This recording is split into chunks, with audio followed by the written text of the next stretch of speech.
Good afternoon. I'm back again and wanted to talk to you about something other than the clubhouse. If you look behind me, you see the monument to the north entrance of the community that obviously does not look in keeping with everything else that we're doing. We want you to know that we are working on changing this.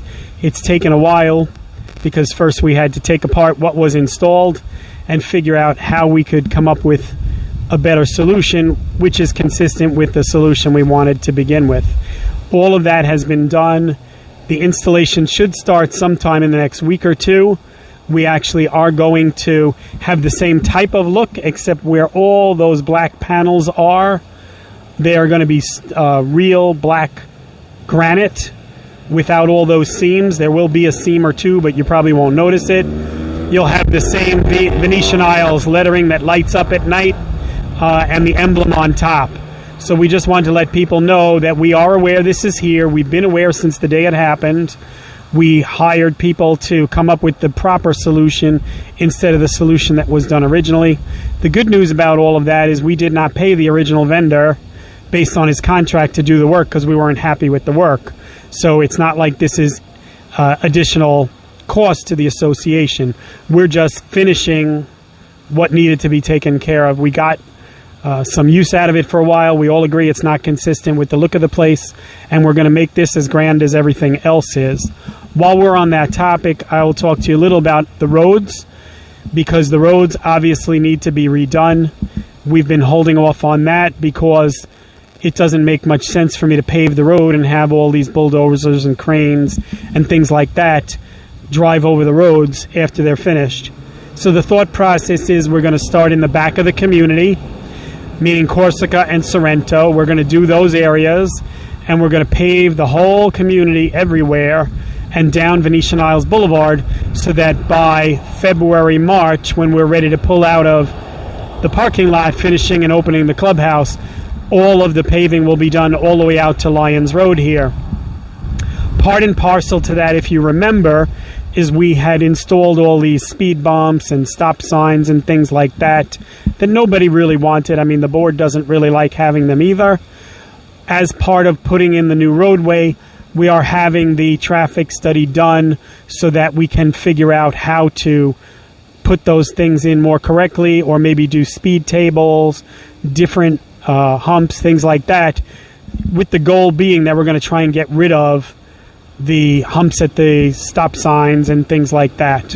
So all of that is in the works. That is all going to happen.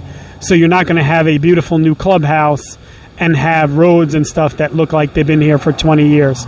So just wanted to give you an update on that as well. All right, Lynthia, let's shut it off and go to another area.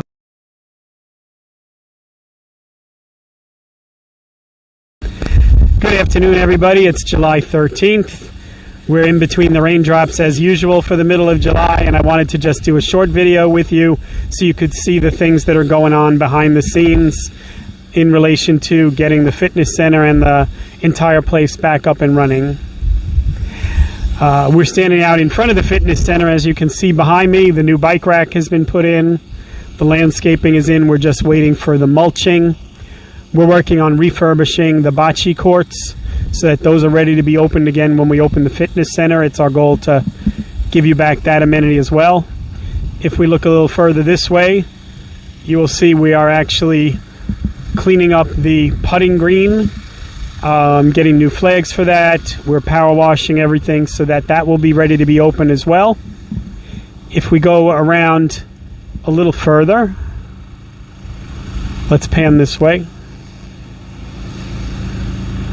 You need to break it for a stop for a sec, I guess. Okay, so we're now looking at the parking lot, the long view. You can see the changes that the stripes are now in for the actual parking spaces. What you may or may have not noticed if you came through is that some of the light posts are actually in the parking spaces themselves. Those were put there based on photometrics from the county. We don't have anything put in there like ballards to stop the cars from hitting into them. But you also notice in the distance, we do have the actual parking stops. So the way it was designed is that the stops, if your tires hit the stops, you don't have a way to hit the actual posts. So those are designed so that the cars won't hit the post, because a lot of people have sent emails saying, aren't we worried that people are going to run into the light posts? Shouldn't happen. If we do start to have issues with it, then we will install bollards later, but that's the solution for right now. Let's pan around towards the pool so people can see the back of the building, which you don't get to see too often. You can see the landscaping is in to hide all of the pool equipment. The walkway to the pool is in. There will be a fence that's going across there. And as you can see on the top of the building, they're starting to load the roof tiles. The windows and doors are going into the second floor and things like that. Again, in terms of time frame, we're looking for probably sometime in October for that pool to open, because I can't start doing any of the construction on the pool deck until the entire back of the building is closed in and there's no chance of an accident, falling debris, etc., to hurt the folks that are working on the pool deck. So it's unfortunate we won't have it for the summer, but it's not a surprise. We're still on track for sometime in October for the pool to reopen. Let's take a break right now, and I want to go to another part of the property.